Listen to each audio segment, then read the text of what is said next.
어려운 경제적 상황 가운데서도 하나님의 사랑과 은혜 가운데 평안하셨습니까? 아멘. 네, 오늘 이 저녁에 주실 하나님의 축복을 인하여 감사를 드립니다. 오늘은 요한복음 제2강을 여러분들에게 말씀을 드리고자 합니다. 지난 시간에 요한복음 1장을 통해서 하나님께서 우리에게 어떻게 다가오시는가, 하나님은 우리에게 어떤 존재인가 라고 하는 요한의 질문에 대해서 하나님은 빛이시고 빛으로 우리에게 오신다라고 하는 메시지를 증거하였습니다.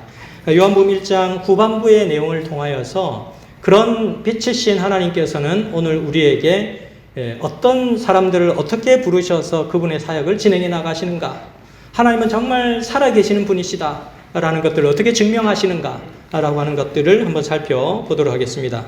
요한복음 1장 43절에서 46절 말씀입니다.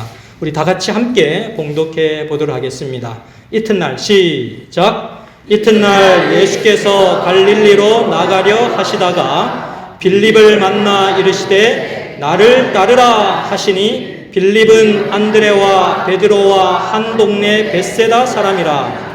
빌립이 나다나엘을 찾아 이르되 모세가 율법에 기록하였고 여러 선지자가 기록한 그 일을 우리가 만났으니 요셉의 아들 나사렛 예수니라.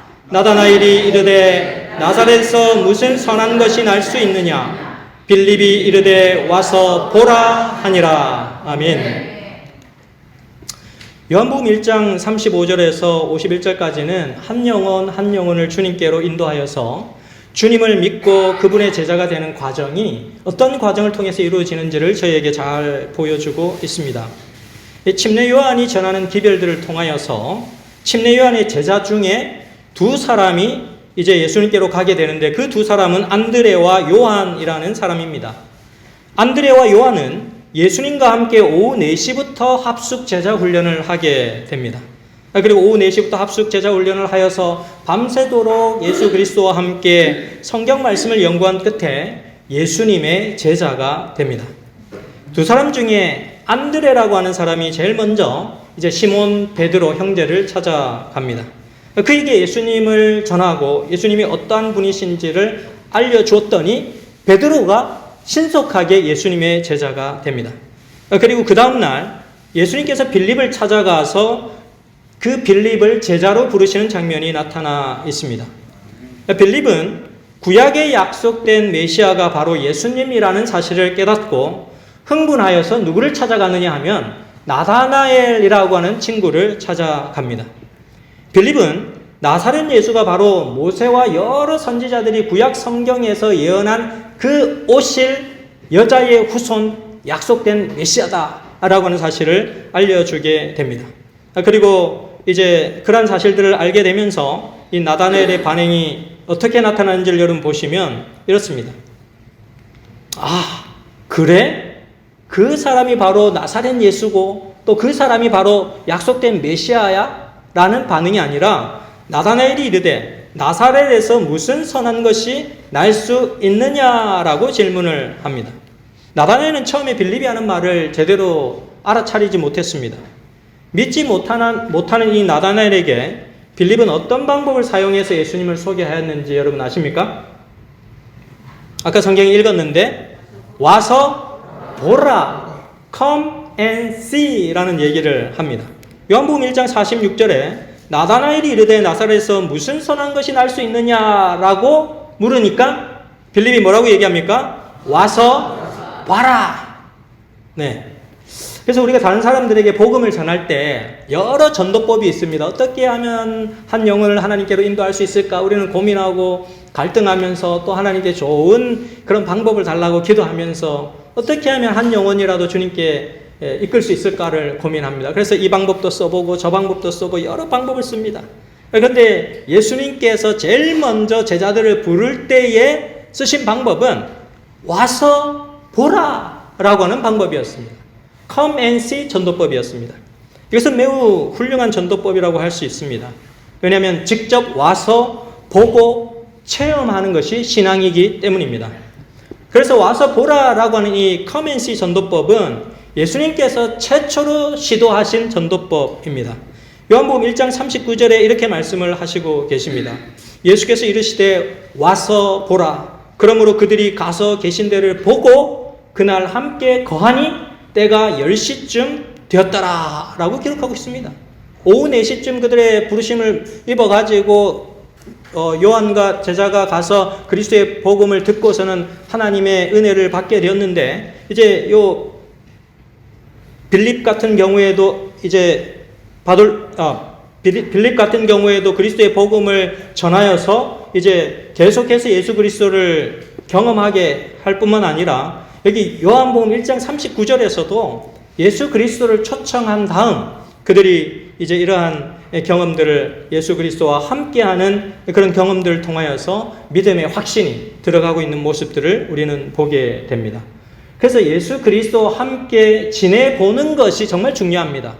우리가 전도에 관한 아무리 유명한 논리적인 설명을 잘 한다 할지라도 우리가 머리로 논리적으로 이해한 것 같고 정말 우리가 하나님을 살아계신 분으로 인정하는 것은 어떤 때는 별개의 문제로 나타나는 것을 우리는 확인해 볼 수 있습니다. 그래서 정말 우리가 하나님을 개인의 구주로 영접하는 사건은 내가 실제로 와서 보고 그분을 만져보고 체험하고 대화하고 정말 그분과 함께하는 시간들을 통하여서 우리는 하나님을 개인의 구주로 영접할 수 있다라는 사실을 우리는 여기서도 확인해 볼 수 있습니다. 그래서 믿음에 이런 확신이 들자 곧바로 자신의 형제인 베드로에게 달려간 사람이 안드레였습니다. 그래서 안드레도 똑같이 와서 보라라고 얘기합니다. 많은 사람들이 예수 믿으세요라고 하면 퀘스천 마크. 왜 내가 예수를 믿어야 되지? 왜라고 하는 질문을 던집니다. 그래서 그러면 와서 봐라. 일단 여러 가지 이야기를 할 수 있지만 그 이야기를 당장 네가 믿을 수 없다면 와서 봐라. 와서 한번 봐라. 정말 그분이 하나님이신지 아니신지를 봐라 라고 얘기하는 것입니다. 그래서 시몬 베드로도 예수님께로 직접 와서 보고 그의 믿음이 발생되었습니다. 그리고 그도 예수님의 제자가 되었던 사실을 성경은 기록하고 있습니다. 성경은 매우 짧은 단어로 예수께서 그를 부르시니 그가 그물을 버려두고 예수를 쫓으니라 라고 말씀하고 있지만 그 짧은 한 문장 속에서는 그 부르심을 듣고서는 그 누군가가 형제가 불러서 또 누군가 친척이 초청을 해서 교회로 가서 한번 와서 보라고 하는 얘기 때문에 와서 보았더니 예수 그리스도께서 살아계신 사건을 자신의 눈으로 목도하게 되는 경험들이 일어나게 되는 것입니다.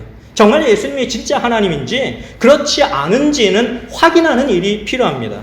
그래서 우리는 하나님을 믿지 않는 사람들이 와서 보게 하는 브릿지 프로그램을 계속해서 개발하고 그들에게 제공해 주어야 할 필요가 있습니다. 그래서 브릿지 프로그램이라고 하는 것은 하나님을 잘 알지 못하는 일반인들이 교회가 운영하는 여러 가지의 다양한 프로그램들을 통하여서 그들이 예수 그리스도를 간접적으로 경험할 수 있도록 우리가 다리를 놓아주는 역할을 하는 것입니다. 그래서 제가 이전에 있던 대구국제교회 같은 경우에는 대구 남부 학원교회였거든요. 그러니까 영어를 가르치고 또 영어를 배우기 위해서 많은 사람들이 일반인들이 하나님을 믿지 않는 사람들이 찾아오는 장소였습니다. 그러니까 당연히 그 교회의 특색은 영어를 가르치고 또 영어로 접촉할 수 있는 매개체가 형성이 되는 거죠. 그게 브릿지가 되는 것입니다. 그래서 매주 일요일 같은 날, 일요일 쉬는 시간에 교회로 오면 영어를 가르쳐주고 또 외국인이나 다문화 가정이나 이런 사람들은 또 한국에 왔으니 한국말을 배워야 되잖아요. 그러면 그들은 또 그들에게 한국말을 가르쳐주고 영어를 배우고 하는 그런 접점을 마련해서 브릿지를 형성해 나가는 것입니다. 그래서 누구나 함께 할 수 있는 어떤 것을 하나님을 믿지 않는다 할지라도 함께 하나님을 믿는 우리와 함께 할 수 있는 브릿지가 필요한 것입니다. 그래서 저희는 또 그렇게 영어 프로그램을 하다가 또 어느 날 테니스에 대한 얘기가 나오고 또 장로님들 중에 테니스를 좋아하시는 장로님들이 많이 있으셔가지고 테니스 이제 선교를 하게 되었습니다.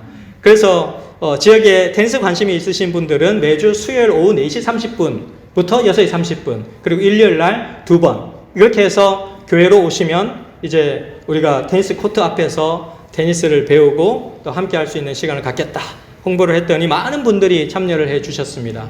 그래서 저희들이 2022년 4월쯤에 36TC 테니스 클럽을 창단해가지고 시작을 했는데 지금은 회원이 한 30명 정도 되고 테리니 이제 처음 시작하는 테리니 클럽도 한 20명 정도가 가입을 해서 매주 일요일 그리고 매주 수요일 이렇게 오셔서 테니스를 배우면서 하나님의 사랑을 배우게 되고 그리고 이 테니스 레슨을 다 받고 나면 제일 끝에는 항상 제가 기도를 해드립니다. 기도하면서 그러면 배우러 온 사람들이 이 테니스 치시는 분들은 다 하나님 믿는 사람들이구나 알 수 있죠. 그래서 이렇게 접촉된 인원들이 성경 공부를 하고 또 작년 2023년 12월 15일에는 그 테니스를 치시는 분들 가운데 제일 실력이 좋으신 두 분이 침례를 받고 하나님의 은혜 자녀로 태어나는 그런 은혜도 저희들이 맛을 보게 되었습니다. 치료봉사 129페이지에는 오직 그리스도의 방법을 사용함으로써만 사람들을 접촉할 때 참 성공을 거둘 수 있을 것이다. 구주께서는 사람들의 유익을 소원하는 분으로서 그들과 섞이셨다라고 되어 있습니다. 그래서 제일 중요한 것은 사람들의 유익을 소원하는 분으로서 그들과 섞이셨다라고 하는 부분이 제일 중요합니다. 우리가 어떤 무엇을 하든지 간에 그 프로그램 자체가 중요한 것이 아니라 그곳에 계신 하나님께서 그곳에 계신 서면교회 성도님들이 정말로 하나님을 믿지 않는 외부의 사람들에 대한 어떤 마음을 가지고 있는가 그들이 와서는 그걸 깨닫는다는 거예요. 서면교회 성도님들은 또 서면교회 성도님들이 얘기하고 있는 그 하나님은 나의 유익을 정말로 생각하는 사람이구나. 내가 정말 잘 됐으면 좋겠다라고 바라는 사람들이 이 사람들이구나 라는 것을 깨달을 수 있도록 예수님은 그들과 섞이셨다라고 얘기하고 계십니다. 이것이 바로 오픈 미니스트리, 브릿지 프로그램이라고 하는 것입니다. 예수님께서 빌립을 제자로 부르셨을 때 예수님은 성경 말씀을 가르침으로 인해서 빌립을 제자로 만들었습니다. 이런 여러 다양한 프로그램을 통하여서 예수님을 접촉할 수도 있지만 어떤 사람들은 희한하게도 그냥 성경을 같이 공부하자라고 했는데 바로 성경 자체로 들어오는 사람들이 있습니다. 하나님 말씀을 진리를 찾고자 하는 간절한 열망을 가지고 있는 사람들이에요. 그런 사람들은 따로 삥 둘러올 필요가 없습니다. 다른 간접적인 프로그램을 할 필요가 없어요. 그냥 하나님 말씀을 같이 놓고서는 얘기하고 기도하고 함께 하나님의 임재를 열망하는 영적인 친교 시간을 가지면 되는 거예요. 소그룹을 통하여서. 그래서 빌립도 이 성경 말씀으로 하나님에 대한 그 임재를 깨달았고 정말 메시아가 오시리라고 하는 확신을 그가 가지고 있었기 때문에 말씀 연구 자체만으로 그는 브릿지 프로그램에 들어간 것입니다. 그래서 빌립도 이 성경 말씀 자체를 가지고 친구 나다나엘을 찾아간 것입니다. 그래서 얘기했더니 어떻게 나사렛에서 그렇게 선한 것이 날 수 있느냐라고 질문을 했습니다. 마음이 잘 움직여지지 않았습니다. 처음부터 잘 되는 사람 없습니다. 처음부터 마음을 확 열어놓고 믿으세요 해도 믿겠습니다라고 하는 사람이 없습니다. 그래서 come and see가 중요합니다. 와서 한번 보십시오. 다른 두 말 하지 마시고 우리 서면교회 일단은 한번 와보십시오. 이렇게 얘기하는 것이 굉장히 중요합니다. 그 다음 그들이 와서 정말로 서면교회 성도님들이 하나님을 간절히 찾고 있는 사람들인지를 확인시켜 드리는 것입니다. 예수님을 믿는 것이 아니라 예수님을 확인하는 단계로 그들이 제일 먼저 인도함을 받게 될 그때에 거기서 기적이 일어나게 됩니다. 요한복음 1장 47절 말씀을 보시면 예수님께서 나다나엘이 자기에게 오는 것을 보시고 그를 가리켜 이르시되 보라 이는 참으로 이스라엘 사람이라 그 속에 간사한 것이 없도다라고 말씀해 주셨어요. 그냥 오는 것을 보셨어요. 그의 마음속에 뭐 있는지는 안 봤어요. 그냥 오는 것을 come and see 했으니까 와서 봐라 했으니까 그 말에 대답해서 그냥 온 거예요. 온 것을 하나님께서는 귀하게 보셨다는 얘기입니다. 한 번도 나다엘을 만난 적이 없으신 예수님께서 그가 누구인지를 다 아시는 것처럼 얘기해 주시는 모습을 우리는 여기서 발견해 볼 수 있습니다. 그러니까 나다나엘도 깜짝 놀란 거죠. 어떻게 처음 만난 분이 나를 원래부터 한 10년 전, 20년 전부터 나를 아는 사람처럼 얘기해 주는 것입니다. 그래서 믿음이라고 하는 것은 자신의 노력으로 이루어지는 것이 아니라 예수님께로 나와서 그분이 어떤 분이신지를 갈망하는 사람에게 주시는 하나님의 은총이 믿음입니다. 요한은 이것을 강조하기 위해서 요한복음 1장에 이것을 기록하고 있습니다. 어떤 다른 이야기로서 이 요한복음 1장을 시작할 수 있었지만 정말로 하나님을 만난 사람의 간증을 통하여 요한복음을 시작하고 있다라고 하는 얘기입니다. 자, 그렇다면 예수님은 이 나다나엘이 참 이스라엘 사람이고 그 속에 간사한 것이 없다는 것을 하나님은 어떻게 하셨을까요? 나다나엘은 진지하게 하나님을 열망하는 사람이었습니다. 그래서 이 나다나엘은 종적 빌립과 함께 무화과 나무 아래에서 그 오실 메시아를 깨닫게 해달라고, 어떤 분이 메시아이신지를 깨닫게 해달라고 기도하는 사람이었습니다. 예수님은 나다나엘이 무화과 나무의 아래에서 하나님의 뜻을 찾기 위하여 간절히 기도하시는 모습을 보신 것입니다. 비록 여러 가지 사정상 교회는 잘 못 나온다 할지라도 우리의 주위에는 정말 하나님을 찾고 싶어하는 많은 사람들이 있습니다. 그런 사람들을 위하여서 우리는 우리의 모든 것을 다 동원하여서 그들이 예수 그리스도께로 올 수 있는 브릿지, 다리를 연결시켜 주어야 하는 것입니다.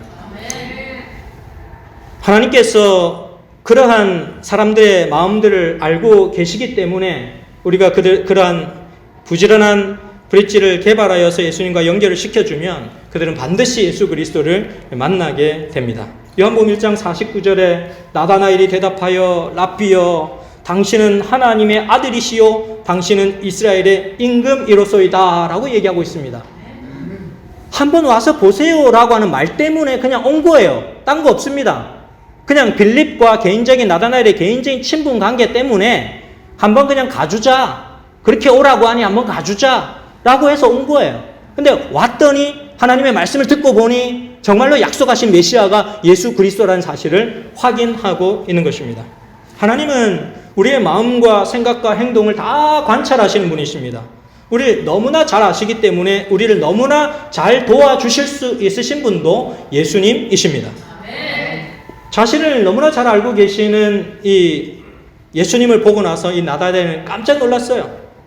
하나님의 아들이 아니면 절대로 나를 그렇게 잘 아실 수 있는 분이 없으시다는 거죠. 어떻게 하나님이 아닌 사람이 나에 대해서 그렇게 잘 알 수 있을까? 한 번도 전에는 본 적이 없는 사람이 나에 대해서 그렇게 잘 알 수 있다니 정말 당신은 하나님이십니다 라고 하는 그런 고백을 하고 있습니다. 근데 예수님은 그런 나다나엘의 믿음의 고백에 훨씬 더 중요한 어떤 말을 해 주십니다. 요한복음 1장 50절에 예수께서 대답하여 이르시되 내가 너를 무화과 나무 아래에서 보았다 함으로 믿느냐? 이보다 무엇을 보시겠다? 더 큰 일을 보리라. 그렇게 얘기를 하고 있습니다. 야, 나의 전에 있었던 모든 일들을 과거와 나의 삶 자체를 다 알고 계시는 이분이 야, 내가 그것 때문에 당신은 하나님의 아들이고 메시아고 그리스도입니다라고 고백했는데 그것보다 더 큰 일이 있겠다고? 도대체 그게 뭐지? 라는 생각을 할 수 있었을 것입니다.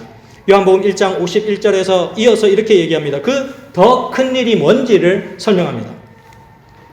요한복음 1장 51절에 또 이르시되 진실로 진실로 너희에게 이르노니 하늘이 열리고 하나님의 사자들이 인자 위에 오르락 내리락 하는 것을 보리라 하시니라.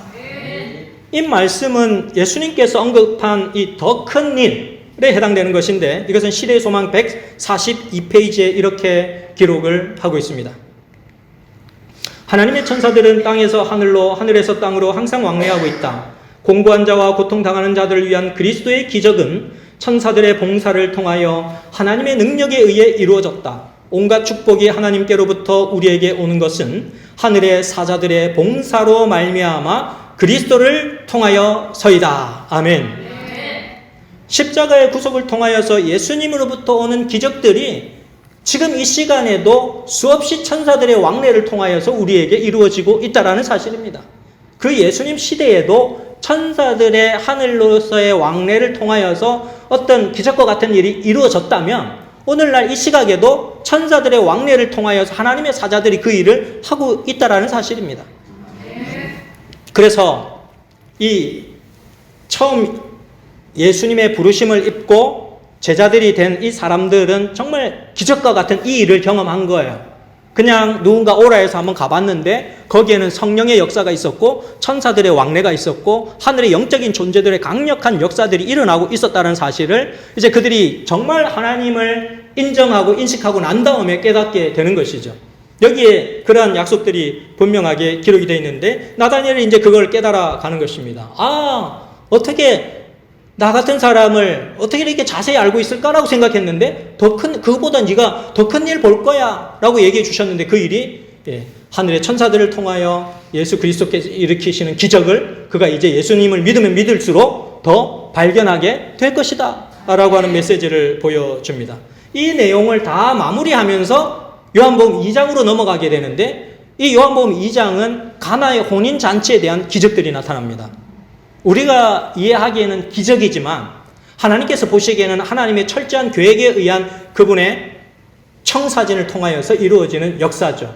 하늘의 천사들이 왕래함으로써 이루어지는 예수님의 사역이 그런 기적들을 통하여서 나타나게 되리라는 것이 더 큰 일을 보게 되는 것입니다.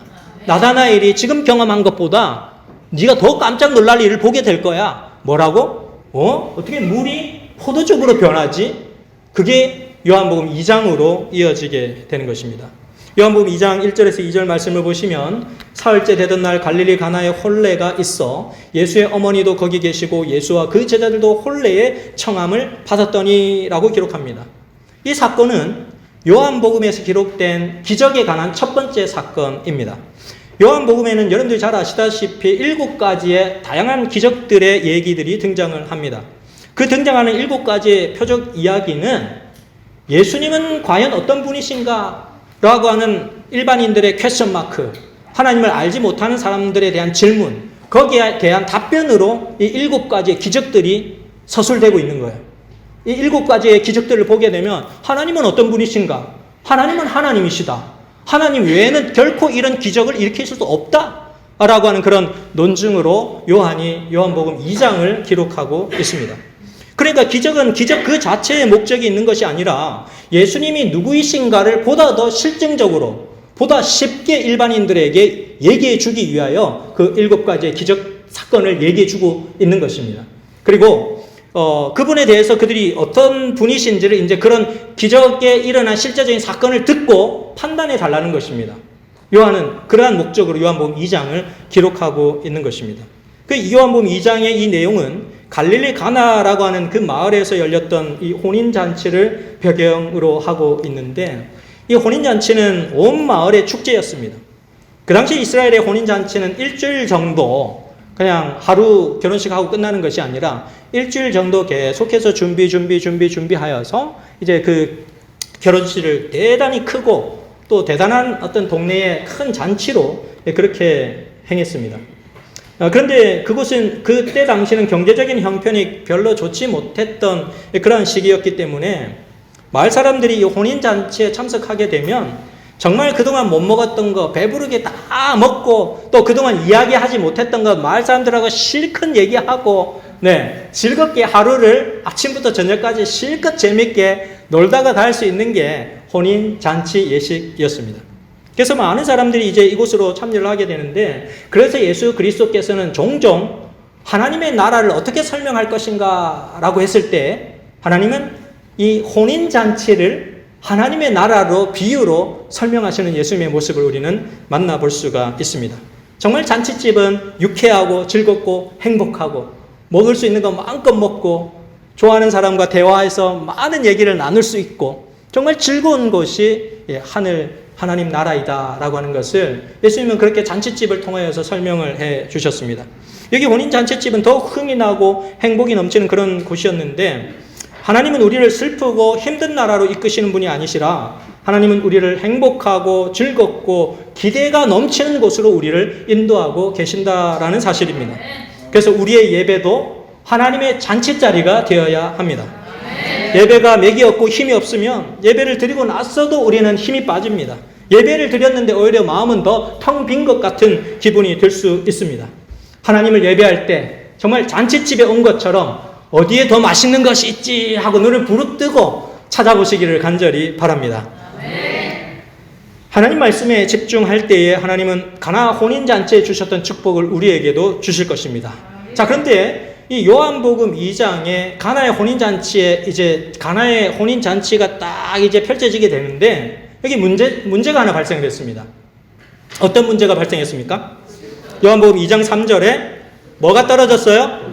포도주가 떨어진지라 이렇게 설명을 하고 있습니다. 바닥이 났습니다. 그 당시 혼인잔치집에 포도주가 하나도 없다는 것은 안고 없는 찐빵을 먹는 것과 다름없는 상황이 된 것입니다. 혼인잔치를 벌이고 사람들을 초청한 이 혼주 입장에서는 뭔가 대접할 것이 많아야 흡족해집니다. 그래서 여러 사람들이 피로연에 왔을 때에 맛있게 드시는 모습을 보면은 혼주가 행복합니다. 근데 뭔가 이제 먹을 것이 없어가지고 입을 쩝쩝쩝거리고 계신다. 그러면은 이게 난감한 상황이 된 것입니다.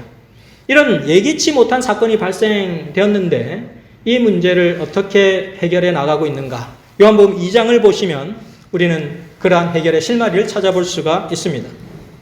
요한복음 2장 5절 말씀을 보시면 이렇게 기록이 되어 있습니다. 그의 어머니가 하인들에게 이르되 너희에게 무슨 말씀을 하시든지 그대로 하라 하니라 라는 말씀이 기록이 되어 있습니다. 예수님의 어머니는 굉장히 슬기로운 분이셨기 때문에 이 혼인잔치집의 문제가 뭔지를 단번에 간파했습니다. 그 문제점의 해결점도 어떻게 해결하면 될지를 제일 먼저 파악하신 분이 예수님의 어머니셨어요. 우리에게 일어나는 어떤 문제이든지 그것을 가지고 우리는 먼저 예수님께로 나아가야 합니다. 예수님의 어머니는 그들에게 예수님께 나아가라 라고 말씀하는 것입니다. 예수님의 어머니는 하인들에게 이렇게 당부하셨습니다. 예수님께서 무슨 말씀을 하시든지 그대로 하라. 이게 우리에게 일어난 모든 문제의 해결점입니다. 가장 먼저 우리가 해야 할 일입니다. 가장 먼저 예수님께로 달려가서 그분께서 무슨 말씀을 하실까라고 기대하며 듣는 것이 우리의 삶에 문제가 일어났을 때 가장 먼저 해야만 하는 일인 것입니다. 이것은 우리가 어떤 문제로 갈등하고 있든지 그 문제를 주님께 가지고 가서 예수님께서 무슨 말씀을 나에게 주시든지 간에 그 말씀에 순종하는 모습으로 주님을 찾으면 하나님께서 그 문제를 해결해 주시리라는 약속을 우리에게 주시고 있는 것입니다. 그게 오늘날의 우리의 문제의 예고편인 거예요. 가나의 혼인잔치 2장을 우리에게 보여줌으로 인하여서 예고편, 내 인생의 문제에도 하나님은 그렇게 그 문제를 해결해 주실 것이야 라는 확신을 갖게 되는 것입니다. 요한복음 2장 7절에서 8절의 말씀을 보시면 그들이 찾아왔을 때 예수님께서 이렇게 대답을 했습니다. 예수께서 그들에게 이르시되 항아리에 물을 채우라 하신즉 아기까지 채우니 이제는 떠서 연회장에게 갖다 주라 하심에 갖다 주었더니 라고 기록하고 있습니다. 예수님의 어머니의 말씀을 듣고서는 이제 하인들이 그대로 순종합니다. 예수님 말씀대로 그대로 순종하였더니 기적이 일어난 것입니다. 그래서 여러분, 순종은 부담이 아니라 은혜요 축복입니다. 우리가 그 순종에 대한 미래의 결과를 알지 못하고 있는 시점에서도 순종하면 그것은 하나님께서 우리에게 주시는 축복임을 우리는 경험하게 되는 것입니다.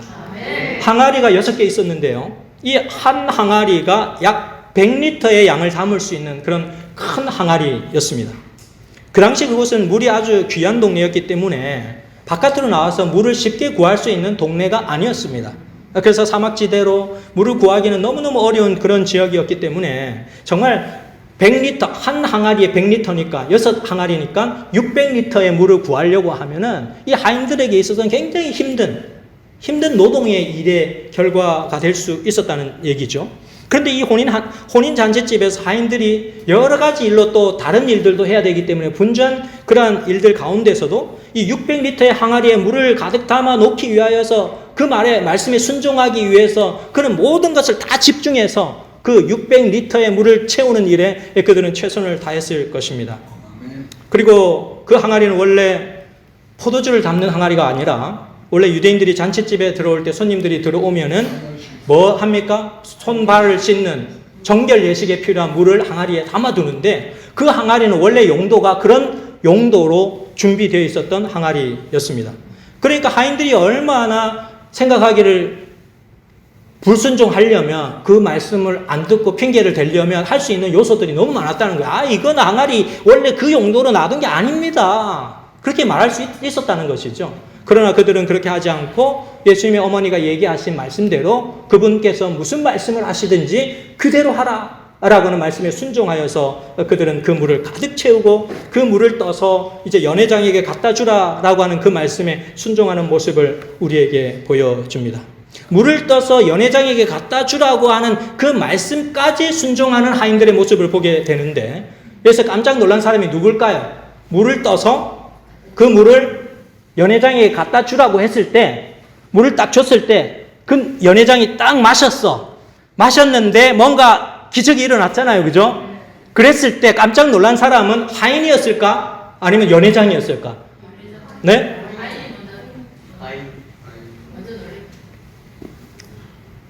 연회장이 물을 딱 마셔보고서는 깜짝 놀랐을 것입니다. 그죠? 그러니까 2장 10절에 이렇게 얘기하잖아요. 말하되 사람마다 먼저 좋은 포도주를 내고 취한 후에 낮은 것을 내거늘 그대는 지금까지 좋은 포도주를 두었도다 하니라. 이 말은 뭐냐면 이거 어디서 구해온 겁니까? 어떻게 이렇게 좋은 최고의 극상품을 지금 내놓습니까? 원래는 최고 좋은 거 먼저 내놓고 나중에 좀 덜 좋은 거 이렇게 내가지고 이렇게 대접을 하는 건데 어떻게 이렇게 좋은 것을 제일 마지막에 내놓습니까? 라고 극찬을 하는 것입니다.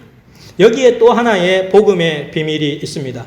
여기 혼인잔치집에서 최고의 포도주를 맛본 연회장과 그 물을 운반했던 하인 중 누가 더 놀라운 경험을 했을까?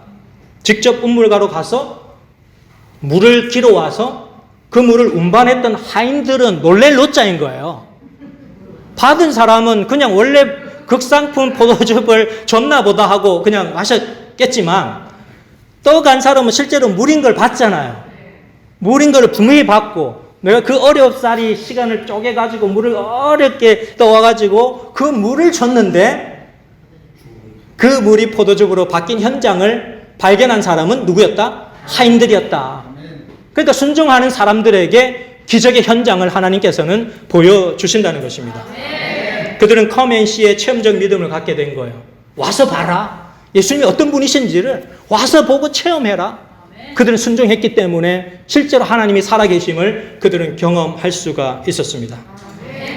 말씀을 듣고 순종한 하인들과 같은 그런 믿음의 백성들이 되시기를 간절히 바랍니다. 우리가 예수 그리스도를 믿고 또 하나님의 자녀가 되는 은혜를 경험하게 되는데 예수님을 우리가 개인의 구주로 영접한 순간 우리는 변화됩니다. 여러분들이 예수님을 개인의 구주로 영접한 순간이 침례의 순간이었든 아니면 하나님의 말씀을 듣고 내가 개인적으로 예수 그리스도를 깨닫는 그 순간이었든 아니면 침례를 받고 나서 개인적으로 하나님과의 개인적인 관계를 통하여서 하나님을 확신하게 됐든 어쨌든 여러분들이 개인적으로 예수 그리스도를 확신하는 그 순간 여러분은 어떠한 변화를 경험하게 됩니까? 여러분들의 정체성이 바뀌어지고 여러분들의 신분의 변화가 일어나고 여러분들이 원래 여러분들이었던 그런 어떤 본성 자체가 하나님의 것으로 바뀌어지는 기적이 일어나는 거예요. 나의 행위와 나의 노력과 나의 열심과 나의 어떤 것과는 전혀 상관없는 그런 정체성의 변화가 일어나게 되는 것입니다. 요한복음 1장 12절은 이렇게 설명합니다. 영접하는 자 곧 그 이름을 믿는 자들에게는 하나님의 자녀가 되는 권세를 주셨으니 이것은 물이 포도주로 변한 것과 같은 변화의 동질의 기적적인 사건입니다. 물이 포도주로 변화되었다는 사실 자체에만 은혜가 있는 것이 아니라 우리가 감탄할 것이 아니라 우리 자신이 하나님의 자녀로 그 정체성이 완전히 바뀌어졌음을 인하여 하나님께 감사하게 되시기를 바랍니다. 아멘. 영국의 옥스퍼드 대학교 신학과 시험에서 이런 문제가 출제가 되었습니다. 예수님께서 물로 포도주로 만든 이 기적이 종교적으로는 어떤 의미가 있습니까? 라는 시험 문제가 출제가 되었습니다. 그래서 많은 신학생들이, 옥스퍼드 대학의 신학생들이 이제 답을 막 적고 있는데 시험 감독이 뒤에서 딱 쳐다보니까 한 학생은 시험 문제에 대한 답을 풀려고 노력도 하지 않고 가만히 눈을 감고서는 이렇게 웃음을 지으면서 그렇게 생각에 잠겨 있는 것입니다. 그래서 시험 감독 교수님께서 이제 시간이 이제 다 돼 가는데 60분 땡 하면 끝날 텐데 이 학생이 뭐라도 적어야지 나중에 뭐 채점을 낮은 점수라도 줄 수 있잖아요. 뭐 B든 C든 D든 점수를 줘야 되니까 그 신학생에게 다가가지고 눈을 지그시 감고 있는 신학생을 쿡쿡 찌르면서 여보게 뭐라도 한 줄 써보게나, 한 줄이라도 쓰면 내가 점수를 줄 테니까 한 줄이라도 한번 써보게, 이렇게 얘기를 했습니다. 그랬더니 그 학생이 지그시 감고 있던 눈을 뜨고서는 이제 진짜 한 줄의 글을 썼습니다. 어떻게 썼는지 아십니까, 여러분? 자, 한번 읽어보겠습니다. 시작. 물이 주인을 만나 얼굴이 붉어졌다. 이렇게 기가 막힌 답을 딱 썼어요. 이 학생은 후에 영국의 유명한 낭만파 시인이 되었는데 그의 이름은 바이런이라고 하는 시인입니다. 이 바이런이 그렇게 신학 공부를 하면서 하나님의 그런 요한복음 기록된 말씀을 깊이 묵상하면서 정말 이 사건을 어떻게 문학적으로 짧게 한 문장으로 이렇게 쓸 수 있을까 고민하고 있었는데 시험 문제 나왔어요. 그래서 그는 물이 주인을 만나 얼굴이 붉어졌다. 이렇게 기가 막힌 대답을 적었습니다. 사람은 사랑하는 사람을 만나면 얼굴이 달라집니다. 좋아하는 사람, 사랑하는 사람은 얼굴이 밝아지고 행복해지고 얼굴의 색깔이 달라집니다. 화색이 들고 얼굴이 붉어집니다. 우리가 진짜 예수님을 만나면 우리도 그렇게 변화됩니다. 아멘. 여기서 초점은 변화되었다는 것에 있습니다. 이 문장 자체가 중요한 것이 아니라 물이 포도주로 변화되었다는 것에 초점이 있습니다. 아멘. 물이 포도주로 변할 때 어떤 것이 변했을까요? 첫째는 맛이 변했습니다. 싱그러운 맹물이 달콤한 포도주로 바뀌었고 색깔이 무색에서 보라색으로 바뀌어졌고 위치는 문 밖에 놓여있던 돌 항아리의 물이 식탁 위에 올려주는 그런 손님을 대접하는 그런 극상품의 포도주가 되었습니다. 용도는 발 씻는 용도의 물이 아니라 극상품 포도주로 바뀌어지게 되었습니다. 가치는 씻고 버려지는 것이었는데 값비싼 포도주로 변신을 하게 되었습니다. 또한 분위기는 그 결혼 예식의 분위기는 불안과 걱정과 염려의 그런 분위기가 기쁨과 감사와 즐거움으로 바뀌어지게 됐습니다. 예수님을 믿는다고 하는 것은 이런 여러 삶의 요소들이 변화되어진다는 것을 의미해 주고 있습니다. 여러분들의 노력과 상관없이 하나님께서 주시는 은혜와 축복을 통하여 우리의 정체성부터 우리의 삶의 요소 하나하나가 그분의 은혜로우신 사역들을 통하여 바뀌어져서 어느새 그리스도의 용모와 같이 변화되어가는 그러한 주님의 백성들이 되는 것입니다. 예수님께 매일매일 더 가까이 나아감으로 계속해서 하나님의 아름다운 성품을 닮아가시는 여러분과 제가 되시기를 간절히 바라면서 말씀을 줄이도록 하겠습니다. 아멘.